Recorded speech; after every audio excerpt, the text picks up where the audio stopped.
Student, मैं doctor Subhash Pahadia, associate professor zoology, Rajesh Pilot, government college Lalsot. आज हम पेरिपेटस के देह भित्ति और उसके पाचन तंत्र के बारे में बात करेंगे। इससे पहले के लेक्चर में मैंने पेरिपेटस के जो एक्सटर्नल स्ट्रक्चर है उसके बारे में और उसके क्लासिफिकेशन के बारे में आपको बताया था। सबसे पहले हम बात करते हैं इसके बॉडी वाल की, या इसको हम देह भित्ति कहते हैं। देह भित्ति, जैसा कि इसकी बॉडी वाल जो होती है उसको हम जो बॉडी वाल है उसको डर्मोमस्कुलर भी कहते हैं।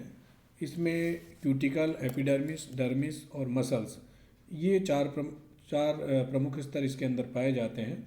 सबसे पहले जो बाहरी स्तर होता है वो क्यूटिकल का स्तर होता है, जो कि एक पतली काइटिनस बाहरी लेयर के रूप में होता है, जो कि जो इसकी बॉडी सरफेस है उसके द्वारा कवर रहता है।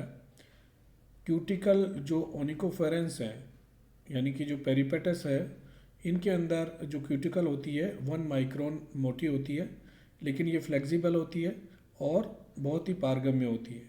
इनमें किसी प्रकार का जो आर्टिकुलेटिंग प्लेट्स है उनमें डिवाइड नहीं होती है।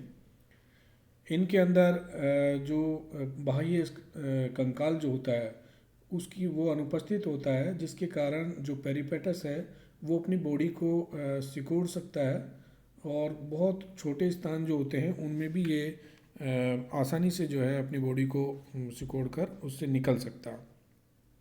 क्योंकि इसके अंदर कुछ उभार पाए जाते हैं, जैसे गांठनुमा संरचनाएं इसके अंदर पाई जाती है, जो इसको इस तरीके का एक वेलवेट टच जो है इसको प्रदान करती है।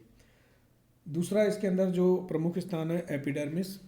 एपिडर्मिस जो होता है वो क्यूटिकल के जस्ट नीचे पाया जाता है, और इसके द्वारा जो क्यूटिकल का सिक्रेशन किया जाता है। ये भी एक सिंगल लेयर सेल्स इसके अंदर पाई जाती है।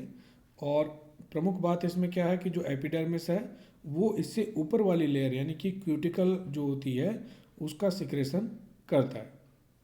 तो इसकी जो एपिडर्मिस का बाहरी स्तर है वो क्यूटिकल की लेयर का होता है।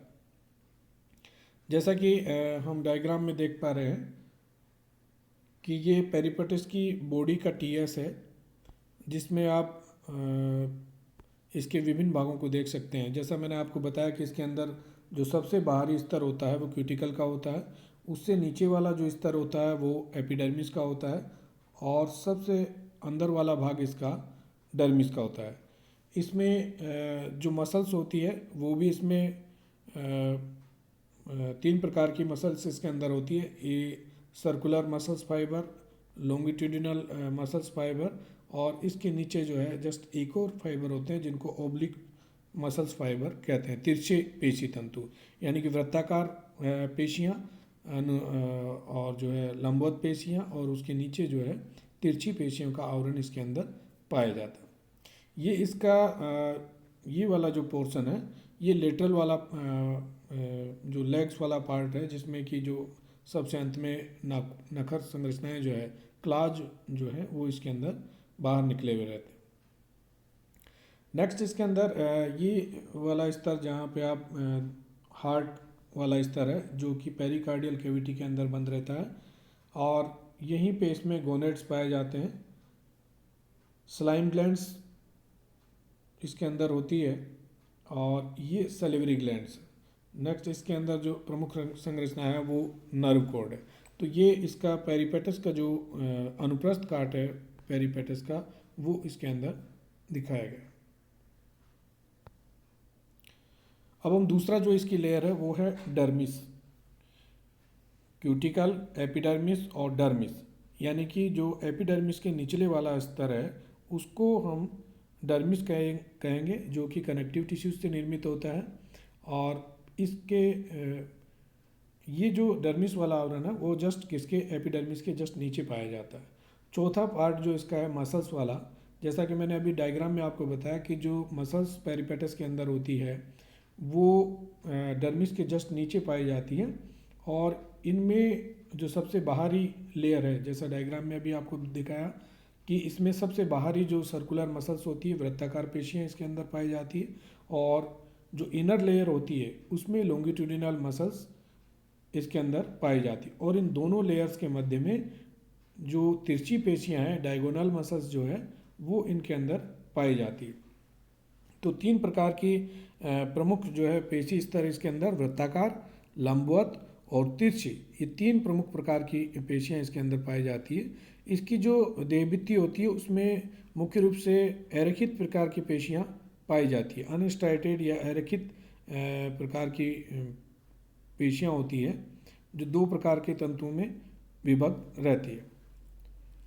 जो इनके जबड़े होते हैं उनके अंदर अनुप्रस्थ रूप से रेखित पेशियां उसके अंदर पाई जाती है। और इस प्रकार का जो बॉडी वॉल इसके अंदर होती है वो एक टिपिकल एनेलिडियन टाइप की इसके अंदर होती है। इसीलिए जो है इसको एनेलिडा और आर्थ्रोपोडा के बीच की हमने कनेक्टिंग लिंक जो कहा है वो इसलिए कहा है कि इसके अंदर जो लक्षण है वो एनेलिडा से भी मिलते जुलते हैं और आर्थ्रोपोडा के भी लक्षण इनके अंदर पाए जाते हैं। नेक्स्ट है इसके अंदर गमन किस प्रकार का होता है, लोकोमोशन किस प्रकार का होता है। तो पेरिपेटस के अंदर जो गमन होता है वो रेंगने के प्रकार की गति इसके अंदर पाई जाती है। जो इसकी लेग्स जो होती है उनमें एक जब प्रसारित होती है तो उनमें एक प्रकार का संकुचन जो है उनके अंदर बॉडी के अंदर होता है। तो वो जो संकुचन के और जो प्रसारण की जो क्रिया होती है, पेशियों के अंदर संकुचन और प्रसारण, ये जब होता है तो पेरिपेटस उससे गमन कर पाता है। जो इसमें जो कॉन्ट्रैक्शन वेव है वो अग्र सिरे से पश्च सिरे तक उत्पन्न होती है, यानी कि जो इसका आगे का सिरा है, हेड वाला रीजन, वहाँ से संकुचन तरंगें उत्पन्न होकर और जो पश्च सिरा है वहाँ तक इसमें जाती है। इसमें जो गति होती है उसमें सबसे पहले क्या होता है कि जो सेगमेंट है वो प्रसारित होता है और तो उसके कारण जो इसकी लेग्स होती है उसको ऊपर उठा लिया जाता है ग्राउंड से और ये आगे की तरफ गति करने लग जाता है। तब इसमें जो है एक फोर्स उत्पन्न होता है जो कि प्रभावी स्ट्रोक की तरह होता है। तो इस प्रकार का जो स्ट्रोक होता है वो आर्थ्रोपोडा संघ के जो जंतु हैं उनमें ही पाया जाता है। लेग्स चूँकि इसमें वेंट्रल सरफेस पर पाई जाती है जो कि एक पैरा जो एनालिडा के जो पैरापोडिया है उनके समान ही इसके अंदर होती है। ये जो पेरिपेटस होता है बहुत धीमी गति की मूवमेंट इसके अंदर होती है और ये आसानी से जो छोटे होल होते हैं उनमें भी अपनी बॉडी से भी ज़्यादा का जो डायमीटर वाले मतलब कम डायमीटर के जो स्पेस हैं उनके अंदर भी ये आसानी से निकल सकता है संकुचन के द्वारा। बॉडी कैविटी ऑफ पेरिपेटस, जो देह गुहा है पेरिपेटस की, वो उसके बारे में हम पढ़ते हैं कि जो बॉडी कैविटी है उसको हम हीमोसील भी कहते हैं, देह गुहा भी इसको हम कह सकते हैं। ये एपिथेलियम के द्वारा आश्रित रहती है और इसमें 4 प्रकार के कंपार्टमेंट पाए जाते हैं। पहला जो होता है सेंट्रल कंपार्टमेंट होता है, 2 पार्श्वी कंपार्टमेंट होते हैं और एक जो है पेरिकार्डियल कंपार्टमेंट होता है। तो 4 प्रकार के इसके अंदर जो कक्ष जो होते हैं वो इसके अंदर 4 कक्षों के अंदर ये इसकी देह गुहा बटी हुई रहती है। जो केंद्रीय कंपार्टमेंट है या केंद्रीय कक्ष है वो सबसे बड़ा होता है और उसके अंदर एलिमेंट्री कैनाल, रिप्रोडक्टिव ऑर्गन और स्लाइम ग्लैंड्स, जैसा कि ये जो आपने इससे पहले वाले डायग्राम में देखा तो उसमें जो ऊपरी वाला पार्ट है उसमें एलिमेंट्री कैनाल, रिप्रोडक्टिव ऑर्गन और स्लाइम ग्लैंड्स ये सेंट्रल कंपार्टमेंट में पाए जाते हैं। दूसरा जो लेटरल कंपार्टमेंट है वो इससे छोटा होता है और जो इसकी लेग्स वाला पार्ट है वो उसमें लेटरल पार्ट के अंदर ये लेटरल कंपार्टमेंट पाया जाता है। और जो पेरिकार्डियम कंपार्टमेंट है उसमें एक विशेष प्रकार के टिश्यू पाए जाते हैं, वो पेरिकार्डियम में पाए जाते हैं। यहाँ पे जो बात करते हैं हम वास्तविक देह गुहा की, तो ये जो वास्तविक देह गुहा है वो केवल जननांगों में और नेफ्रिडिया तक ही इसमें वास्तविक गुहा पाई जाती है। नेक्स्ट इसमें स्लाइम ग्लैंड्स यानी कि औपंकी ग्रंथियाँ या स्लाइम ग्रंथियाँ जिसको हम कहते हैं। तो पेरिपेटस के अंदर जो स्लाइम ग्रंथियाँ है वो जो बॉडी कैविटी है उसके दोनों ओर एक एक पाई जाती है, यानी कि एक जोड़ी जो है इसके अंदर अवपंकी ग्रंथियाँ पाई जाती है। तो ये जो अवपंकी ग्रंथियाँ वो नलिकाकार होती है और ये आगे की तरफ जो है बढ़कर एक आशय का निर्माण करती है, जिसको हम स्लाइम रिजर्वायर या अवपंक रिजर्वायर कहते हैं। ये ग्रंथियाँ आगे की ओर जो ओरल पेपिला है वहाँ पर जाकर खुलती है और एक तरल पदार्थ या चिपचिपे पदार्थ का सिक्रेशन करती है, जो कि जो शिकार है उसको पकड़ने में सहायक होता है। क्योंकि जो ये इसका तरल पदार्थ जो इनके द्वारा स्लाइम ग्रंथियों के द्वारा छोड़ा जाता है उसमें दो धार निकलती है। तो दो धारों के द्वारा वो स्लाइम उसका सिक्रेशन किया जाता है, जो कि लगभग 50 सेंटीमीटर तक वो सिक्रेशन जाता है और जल्दी ही जो है वो एक धागे में कठोर धागे के रूप में रूपांतरित हो जाता है। तो इससे क्या है कि जो शिकार होता है वो निष्क्रिय हो जाता है। नेक्स्ट है, बात करते हैं हम इसके डाइजेस्टिव सिस्टम की, कि जो पेरिपेटस का डाइजेस्टिव सिस्टम है या पाचन तंत्र है उसको हम दो पार्ट में विभक्त कर सकते हैं। एक तो एलिमेंट्री कैनाल और दूसरा डाइजेस्टिव ग्लैंड, यानी कि आहारनाल और पाचक ग्रंथियाँ।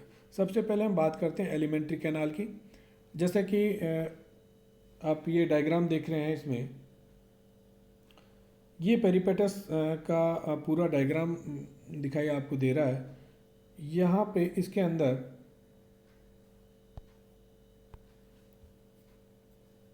ये इसका स्लाइम डक्ट इसके अंदर है। ये इसका जो ओरल पेपिला वाला पार्ट है ऊपर की तरफ, ये ओरल पेपिला है और इसके अंदर जो बकल कैविटी है ये वाला पार्ट इसके अंदर बकल कैविटी का है। तो जो माउथ से और फेरिंग्स में, ये फेरिंग्स है इसका, और फेरिंग्स से उसके बाद में ईसोफेगस में आता है। और ये जो मोटा पार्ट देख रहे हैं ये इसका ये वाला पार्ट जो स्टोमक इंटेस्टाइन जिसको कहते हैं, या जो इसका आमाशय या आंत्र जिसको कहते हैं हिंदी में, स्टोमक इंटेस्टाइन आमाशय आंत्र वाला पार्ट है, जो कि लंबा ट्यूबुलर संरचना वाला होता है। और ये जो है इसमें एक जोड़ी सैलिवरी ग्लैंड्स निकलती है, ये स्लाइम ग्लैंड से इसके अंदर। और जो सैलिवरी ग्लैंड्स है वो एक जोड़ी सैलिवरी ग्लैंड जो कि ओरल पेपिला वाला जो स्थान है वहाँ से निकलकर पीछे की ओर आती। तो इस प्रकार, और लास्ट में ये एनस के द्वारा बाहर खुलती।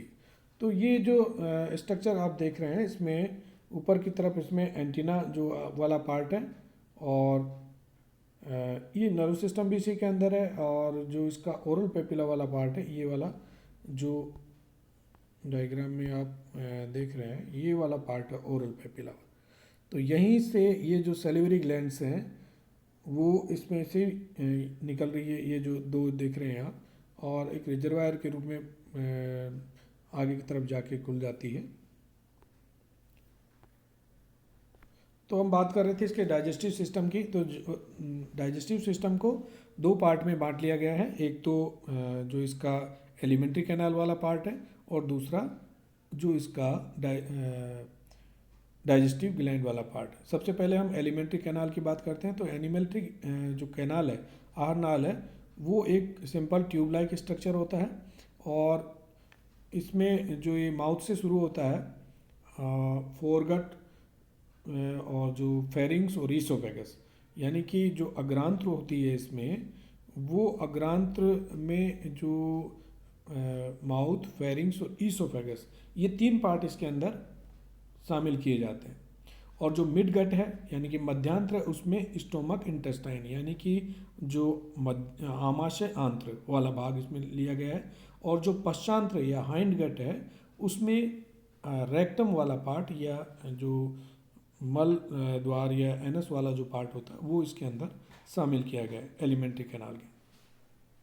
अब हम एलिमेंट्री कैनाल के पहले पार्ट यानी कि माउथ के बारे में बात करते हैं। कि जो माउथ होता है इसका वेंट्रल सरफेस पर जो प्री ओरल चैम्बर होता है, जैसा कि आप डायग्राम में मैंने आपको दिखाया था कि जो प्री ओरल चैम्बर होता है उसकी जो गर्त होती है उसमें ये मुख पाया जाता है। तो प्री ओरल जो चैम्बर है वहाँ पर प्री ओरल पेपिला भी उसके ऊपर पाए जाते हैं। तो जो प्री ओरल जो पेपिला है वहाँ पर एक जोड़ी इसके अंदर मैंडिबल भी पाए जाते हैं, और ये मैंडिबल करते क्या हैं कि जो भोजन को पकड़ने और काटने का काम करते हैं। और उसके बाद में जो मुख है वो नेक्स्ट ग्रसनी के अंदर खुल जाता है। तो जो माउथ है, पहली बात एक तो प्री ओरल कैविटी के अंदर जो पूर्वमुखी गुहा होती है उसके अंदर ये माउथ पाया जाता है, वहाँ पर ओरल पेपिला भी पाए जाते हैं। और वहीं पर जो है प्री ओरल जो कैविटी होती है उसमें जो है एक जोड़ी जबड़े या मैंडिबल इसके अंदर पाए जाते हैं, जो कि शिकार को कट करने और उनको जो है काटने और पकड़ने का कार्य करते हैं। तो मुख के बाद में ये फेरिंग्स में खुलता है। फेरिंग्स क्या है कि एक थिक वाल और मस्कुलर वाला पार्ट है, मोटा पेशीय भाग होता है, और ये एक्स रूपी संरचना में ये दिखाई देता है। जैसा कि अभी डायग्राम में आपने देखा कि जस्ट माउथ के नीचे जो क्रॉस के आकार की संरचना है वो फेरिंग्स कहलाती है। तो एक्स शेप में वो फेरिंग्स दिखाई देता है। तो जो फेरिंग्स की वाल है वो जो जो कैविटी है इसकी उसको इंक्रीज कर देती है, यानी कि वो एक्स आकार में रहती है तो काफ़ी चौड़ी वो पेशी दिखाई देती है। और एक ये सक्शन पंप की तरह कार्य करती है, यानी कि चूषण अंग की तरह कार्य करती है। ये पीछे की ओर जाकर ये ईसोफेगस के अंदर खुल जाती है। ये जैसा आप इसमें देख रहे हैं इसमें कि जो ऊपर वाला पार्ट है वहीं से जो ब्लैक देख रहे हैं आप फेरिंग्स के जस्ट ऊपर वाला पार्ट वो इसके अंदर जो है ये फेरिंग्स वाला पार्ट है, और जो कि ईसोफेगस में जाकर खुलता है। तो जो ईसोफेगस है वो एक छोटी नलिकाकार संरचना होती है, और इसमें जो मसल्स होती है वो थोड़ी कमज़ोर पेशियाँ इसके अंदर पाई जाती है। ये भी काइटिन के द्वारा आश्रित रहती है, और ये पीछे की ओर जो है इंटेस्टाइन में जाकर खुलती है। अब ये तो भाग हो गया फोरगट वाला पार्ट, जिसको हमने अग्रांत वाला पार्ट का जो मुख, फेरिंग्स और ईसोफेगस 3 पार्ट में डिवाइड हो गया था। अब जो दूसरा पार्ट है इसका मध्यांत्र वाला या मिड गट वाला, या जिसको हम कहेंगे स्टोमक इंटेस्टाइन या आमाशय आंत्र। ये जैसा कि जो आप ट्यूबुलर संरचना में देख रहे हैं कि ये फुल नलिकाकार संरचना होती है, जो कि एलिमेंट्री कैनाल का मेन पार्ट होती है, फूली हुई संरचना होती है। और इसके अंदर जो स्टोमक इंटेस्टाइन होता है उसमें प्रमुख रूप से पाचन और अवशोषण की क्रिया प्रमुख रूप से होती है, और ये फिर पीछे की तरफ जो है जाकर और ये एनस में जाकर खुलता है। तो एनस के द्वारा ये फिर जो मलाशय या जो रेक्टम होता है वो पीछे की तरफ जाकर एनस में खुल जाता है। अब हम बात करते हैं कि जो इसका पश्चांत्र वाला पार्ट, तो हाइंड गट इसको हम कहेंगे पश्चांत्र या मलाशय या रेक्टम। ये छोटी नलिकाकार संरचना होती है, और जो एलिमेंट्री कैनाल का लास्ट वाला पार्ट है यानी कि जो एनस है उसके द्वारा ये बाहर खुलती है। इसके अंदर जो रेक्टम होता है उसमें काइटिन से निर्मित जो क्यूटिकल होती है उसके द्वारा ये आश्रित रहता है। नेक्स्ट इसके अंदर जो डाइजेस्टिव ग्लैंड वाला पार्ट, ये हमने एलिमेंट्री कैनाल वाला पार्ट पढ़ लिया। उसके बाद में हम डाइजेस्टिव ग्लैंड के बारे में बात करते हैं कि इसमें एक जोड़ी सैलिवरी ग्लैंड्स पाई जाती है जो कि डाइजेस्टिव जूस का सिक्रेशन करती है। अब ये जो सैलिवरी ग्लैंड्स जो होती है उसमें एक जोड़ी सैलिवरी ग्लैंड्स जो होती है वो ओरल पाइप जो प्री ओरल कैविटी है उसकी मध्य अधर सतह पर जाकर खुलती है। तो जो प्रत्येक सैलिवरी ग्लैंड्स है वो बेलनाकार और लंबी संरचना होती है।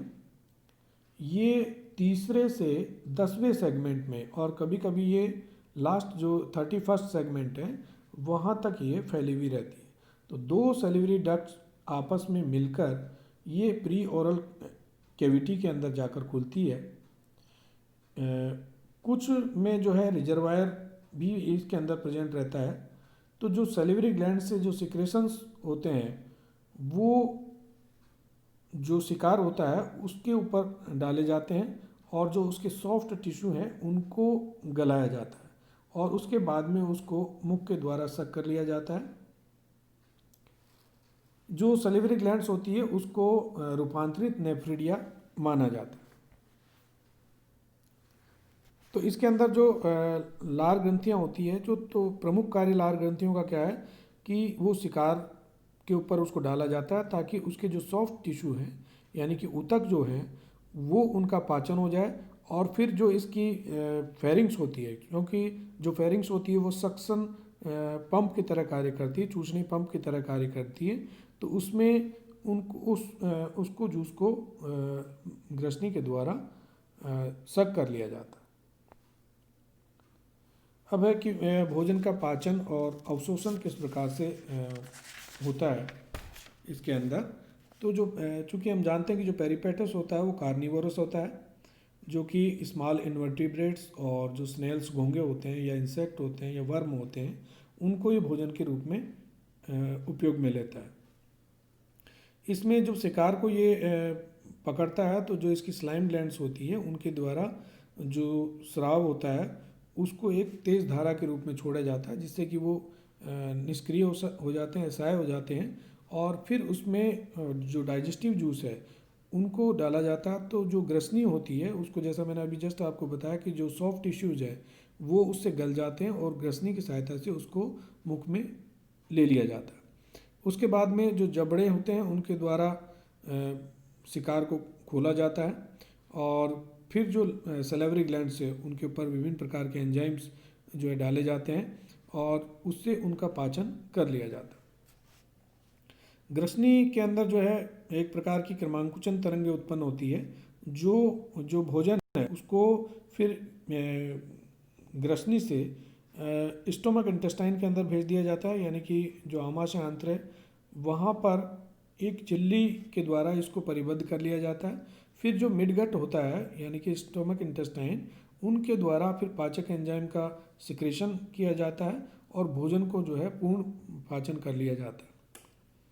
जो मध्यांत्र होती है या स्टोमक इंटेस्टाइन जो होती है उसमें अवशोषी कोशिकाएं भी पाई जाती है जो भोजन का अवशोषण कर लेती है और फिर इसको जो अपचित भोजन होता है उसको मलाशय या एनस के द्वारा बाहर निकाल दिया जाता है। तो इस प्रकार से जो पेरिपेटस है उसके अंदर जो पाचन की क्रिया है वो पूरा एलिमेंट्री कैनाल के द्वारा और जो डाइजेस्टिव ग्लैंड्स होती हैं उनके द्वारा पाचन होता है। Thank you.